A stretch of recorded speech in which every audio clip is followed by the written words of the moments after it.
Students, we will see the next topic, that is regulation of gene expression. Regulation means how regulation is done. Regulation means how it can be, the gene expression can be increased or decreased or stopped or started. You can regulate it. That is called regulation. So how gene expression is regulated, that's what we are going to see. So regulation of gene expression, it may occur at various levels. At what levels? We will see that.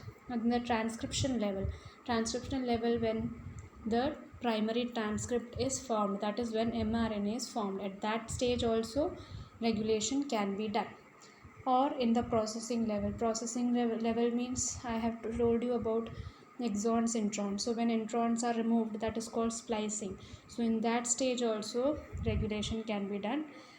In the stage when transport of mRNA goes from mRNA from nucleus to cytoplasm take place.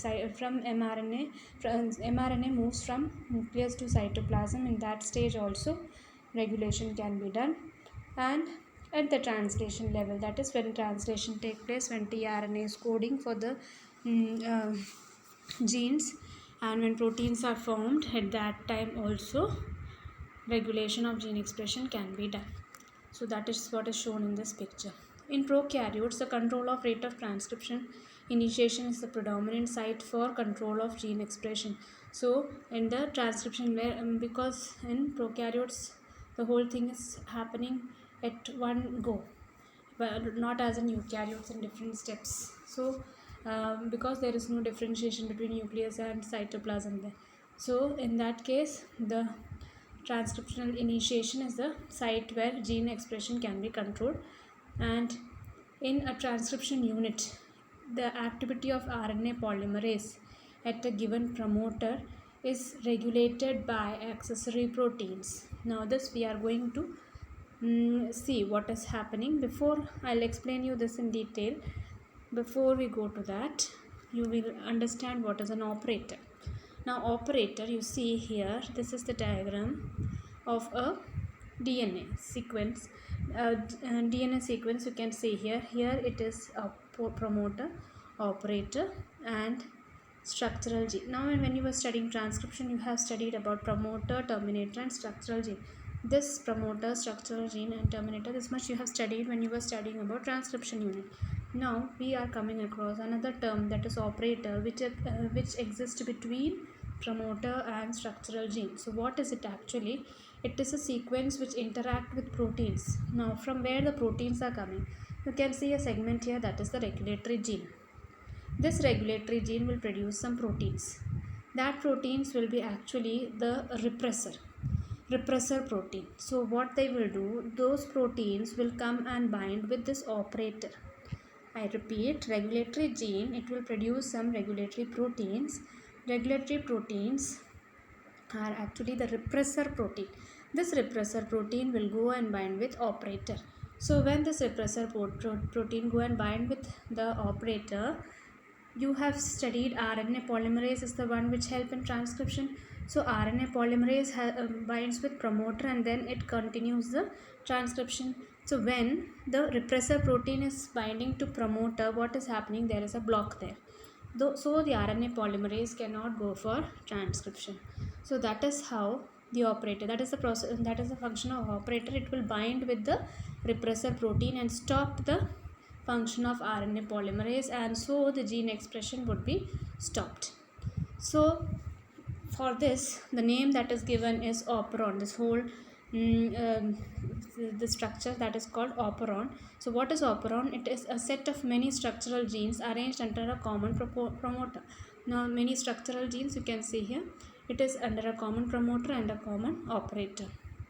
So the sequence of DNA which interacts with regulatory proteins control accessibility of promoter region. So the proteins which are produced by regulatory gene, they will go and bind with operator, and they will control how the promoter is going to act with the help of RNA polymerase, how the promoter is going to access the whole region.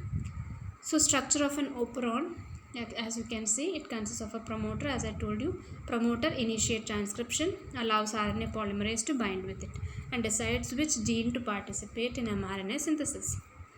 Operator, it is a segment between promoter and structural gene. Regulatory proteins bind here. They are capable of obstructing the function of RNA polymerase. Now, regulatory proteins, they obstruct RNA polymerase to bind with the promoter, because of which process of transcription will not be initiated. That is what I told you. Regulatory protein will bind with operator, and the function of promoter, the RNA polymerase binds with promoter, and that function does not continue. So transcription does not proceed after that. Structural gene is the gene that code for mRNA. This part, this is the structural gene which code for mRNA, and it is regulated by operon. Now operons occur primarily in prokaryotes, as I told you, and each operon, prokaryotes polycystron, so that is why here structural gene, they are coding for different protons, so remember that. So the structural gene,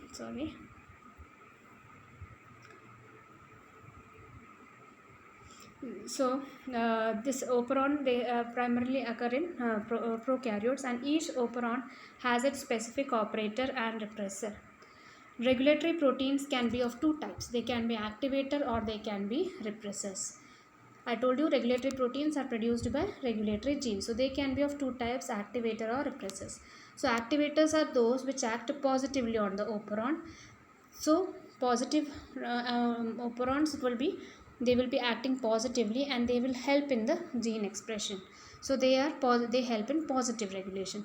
Whereas repressors are those which are synthesized by regulatory gene, of course, and they will stop the flow of gene or stop the gene expression. So we call that as negative regulation. So here in this chapter you are studying about negative regulation, that is lac operon. There is positive regulation, that is tryptophan operon, but you are only given lac operon in your book. So we will see that in detail.